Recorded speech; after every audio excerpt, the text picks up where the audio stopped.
He raised his pinky and carefully took the first bite of fried chicken in his life. Then he asked the white driver where he should throw the bones. Without a word, the driver calmly rolled down the window and said, "We do this. This is what we do." Seeing that, the black man couldn't help but laugh. He then copied the driver, tossing the bone out the window. There you go.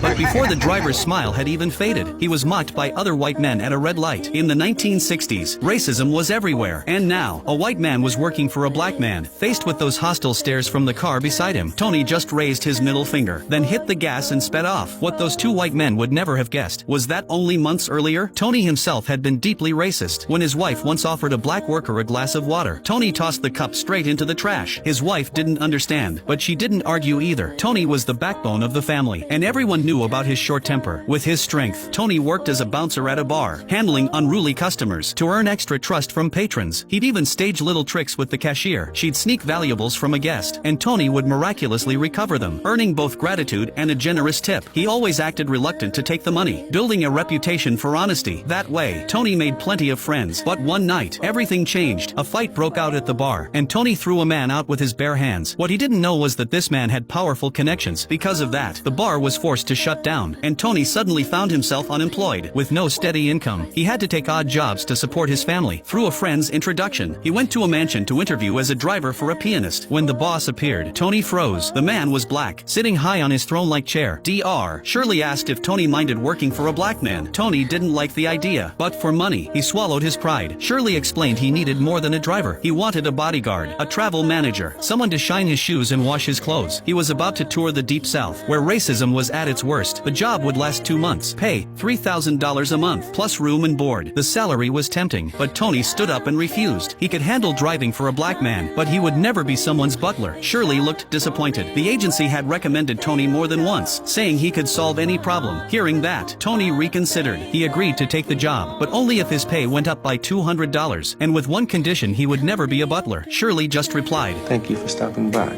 So Tony missed the chance. He kept hustling for small change, even selling his beloved watch to pay the rent. But only a few days later, Shirley suddenly called. He agreed to all of Tony's terms. Soon, Tony and Shirley were ready to hit the road. Before leaving, Shirley's manager handed Tony a guidebook for black travelers. It was called the Green Book. Inside were hotels and motels in the South that would accept black guests. Then they set off in a luxury Cadillac. On the way, Shirley gave clear instructions. Every piano must be a Steinway. He couldn't play on any other brand. And every night, he needed a bottle of whiskey. Tony quickly wrote everything down, but Tony wasn't the most disciplined driver. He liked eating while driving, and he often turned to chat with Shirley instead of watching the road. That made Shirley nervous, and he told him to keep his eyes ahead. Tony didn't care. At one stop, he even came back just to grab his wallet, showing he still carried prejudice toward Shirley. Shirley frowned but said nothing. By nightfall, they reached the first stop. The white band members chatted downstairs, while Shirley sat alone on the balcony. Tony felt a twinge of sympathy, but when Shirley sat at the piano, his fingers danced across the keys, producing the most beautiful music Tony had ever heard. For the first time, Tony stopped underestimating him. He even admitted it sounded amazing. The first concert was a success. On the road to the next city, Tony played music from famous black singers, assuming Shirley would know them, but Shirley didn't. Later, Tony picked up a stone from a souvenir shop and tried to keep it without paying. Shirley saw it and called him a thief. Tony argued it was just lying there, but Shirley insisted, "Take it back and pay for it." Frustrated, Tony threw it away. In Hanover, Tony inspected the piano before the show. It wasn't a Steinway. It was old and dirty. Tony demanded a replacement. The white manager dismissed him, saying any piano would do, but Tony stood his ground. Eventually, a Steinway was brought in, and Shirley delivered another stunning performance. As they traveled deeper into the South, Tony started to see Shirley differently. He opened up about his family, a loving wife, children, and many friends. Shirley, by contrast, had only money and loneliness. His marriage had failed, and even his brother kept his distance. Hearing this, Tony felt compassion. During a roadside stop, Tony bought fried chicken and urged Shirley to try it. Shirley had never eaten fast food before. At first, he refused, but finally he picked up a drumstick, one bite, and he realized how delicious it was. That was the scene from the beginning. Soon, they entered the Deep South, where racism was worst. Most hotels wouldn't allow black guests. Shirley had to stay in shabby motels, while Tony stayed in luxury hotels nearby. At night, Shirley sat outside alone. Other black men invited him to play basketball, but when he declined, they mocked him. Just afraid of getting that butler uniform a little dusty.